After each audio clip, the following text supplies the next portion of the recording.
सिद्धांत अवधूत चिंतन श्री गुरुदेव दत्त स्वामी महाराज की जय.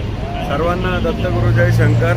आज लाईव्ह येणे मागचं कारण 19 जानेवारीला धनकवडीवरून सद्गुरू शंकर महाराज मठातून अष्टमीच्या दिवशी बाबांकडून आशीर्वाद घेतला की आपल्या या मंदिरावरती दररोजचा सकाळचा माधुकरीचा प्रसाद व्हावा ही बऱ्याच वर्षाची इच्छा होती. त्या दिवशी त्या प्रसादाला त्या ठिकाणाहून आशीर्वाद घेऊन सुरुवात केली आणि कसा करावा, किती दिवस टिकेल हे आम्हाला काही कल्पना नव्हती या गोष्टीची. कारण रोजचा प्रसाद करणं महाकठीण कार्यक्रम आहे आणि त्या प्रसादासाठी भाविक किंवा त्या प्रसादाचा लाभ घेणाऱ्यांची संख्या आपल्याला उपस्थित नसेल तर प्रसाद करण्यात काही अर्थ नाही. म्हणून महाराजांच्या इथून आशीर्वाद घेतला आणि या ठिकाणी 19 जानेवारी रोजी त्या प्रसादाच्या उपक्रमाला सुरुवात केली होती.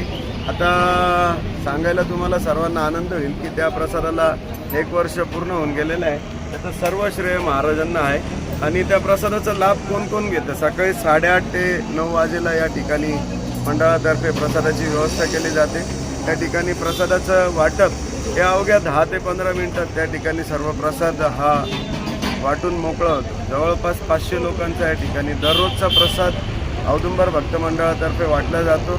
आणि हा सर्व प्रसादासाठी जे काही लागणाऱ्या वस्तू आहेत त्या सर्व महाराजांच्या भिक्षेच्या झोळीमध्ये आम्हाला भिक्षेच्या मार्फत मिळत असते. आणि ह्या प्रसादाचा लाभ घेणारे जर म्हणाल तर सर्वप्रथम साफसफाई कर्मचारी, त्यानंतर घंटागाडी कर्मचारी, अनेक रिक्षावाले, शालेय बस किंवा बस स्थानकातील ड्रायव्हर. मुख्य उद्देश प्रसाद सुरू करण्यामागचा जो होता तो म्हणजे जवळच या ठिकाणी मानवता कॅन्सर हॉस्पिटल आहे. त्या हॉस्पिटलमध्ये बरेचसे रुग्ण, त्यांचे नातेवाईक, त्यांना सकाळची न्याहारीची काही व्यवस्था किंवा दुपारच्या जेवणाची काही व्यवस्था नसते. बरेच जण आर्थिक अडचणीत असतात. व्यवस्था नसते असं म्हणण्यात काही दवाखान्याला दोष देण्याचं कारण नाही आहे. परंतु त्या ठिकाणी अनेक बरेचसे असे रुग्ण, त्यांचे नातेवाईक या ठिकाणी येतात. दररोजचा हा त्यांचा प्रसाद म्हणजे त्यांचं दररोजचं पोटभरचं अन्न या ठिकाणी मंडळातर्फे वाटलं जातं. आणि या उपक्रमाला 1 वर्ष पूर्ण झालेलं आहे. सर्वांना ही आनंदाची गोष्ट शेअर करावी म्हणून लाईव्ह येण्याचं कारण केलं.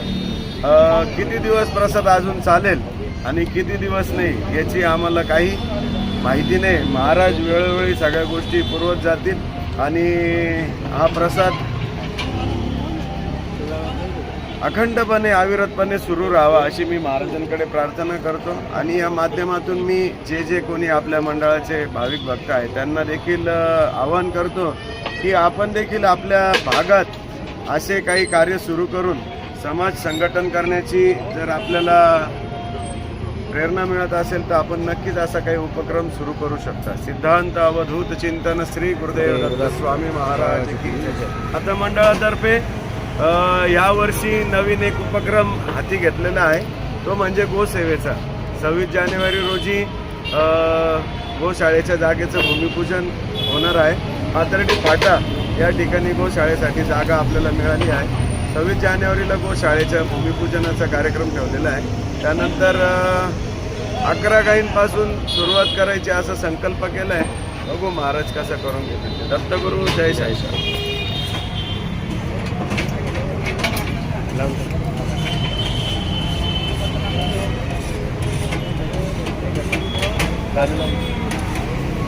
स्पीकर चालू